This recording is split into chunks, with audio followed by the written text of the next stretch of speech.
morning, CCAD. I'm Jacqueline Nix. And I'm Jamison Cardens. And here's your CCAD news around the depot for this week. Instructors for the Logistics Modernization Program, or LMP, have been providing training to production coordinators to keep the depot performing at the highest efficiency, critical to how our business runs. LMP is a tool customized by the Army that helps better track production, financials, acquisitions, and various logistics aspects. It has been in place at CCAD since 2009, and the depot has grown significantly with it. The system is there to catch all of those movements and all of those financial impacts. Currently, we have a lot of unfinished transactions in our warehouse activity monitor. Those unfinished transactions are bogging down the system. If it sees it on hand, it won't order more material. The LMP Sustainment Center started a new method of teaching better usage of the system, starting with the production controllers on the floor. We're pulling them in for training. We got a couple of the people that are production coordinators that we're training to be trainers. Then they get to be there on the floor working right next to their peers. So they're the floor, they're working the floor, they're making it happen out there. In the past year, I've did about 8 classes. It benefited me to go in there and make sure I clean up my transactions. It just gives everyone accountability because every individual needs to account for their own actions and not let someone else do the work for them. They need to step up and do their own job. We all have a job to do here, and each person should feel responsible for what they do in the system. If they're doing it incorrectly, it's highly unlikely that they're doing it incorrectly on purpose. Let us show you the right way so that we can make it better for the whole business. So if we can forecast and we can plan, we can offer a better estimate to our customers, which is going to draw more customers towards us if we're more accurate. All the material is accounted for. You're not overrunning your programs or you're not underrunning your programs. You're keeping everything in line and everything in order. Just check the transactions daily.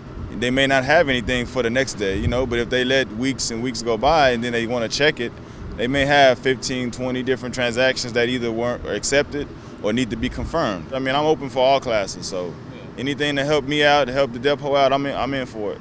If you find yourself in the subway area during break time, you might find a new service available to you. Here's more. For visitors and staff, CCAD's IT operations implemented Wi-Fi internet access available in Building 8 at Subway and surrounding corridors. This provides visitors to CCAD with easy access to Wi-Fi connectivity and gives CCAD staff greater capacity to utilize personal mobile devices during break time. It's easy to connect and no password is required, just an acknowledgement of the acceptable use agreement. This service does utilize content filtering to restrict access to sites with unapproved content. The Wi-Fi services are intended for use with personal mobile devices. It is not approved nor meant for use on government equipment. Colonel Carlisle and union presidents met to discuss the state of our workforce in light of the impending sequestration directed by Department of the Army. They sent a message of how CCAD is currently affected by this guidance.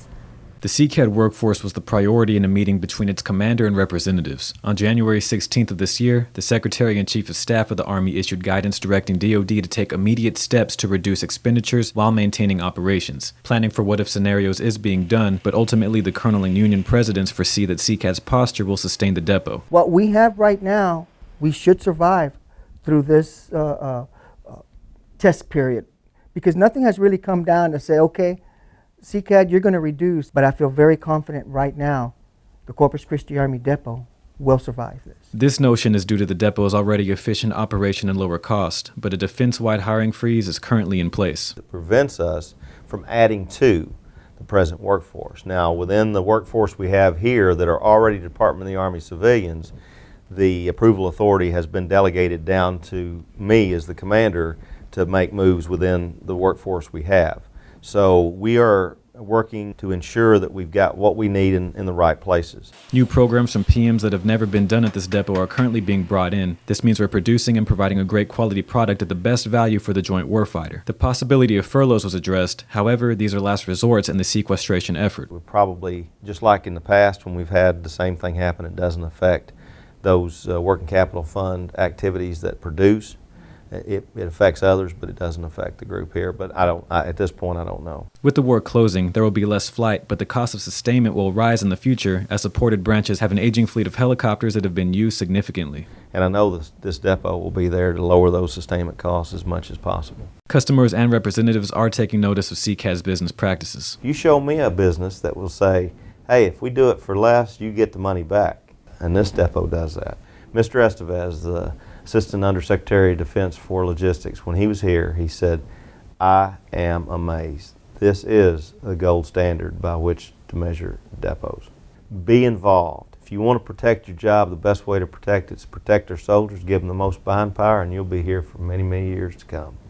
Communication between union and depot leadership will continue on this front, and any new developments will be passed down to the workforce as soon as they're known.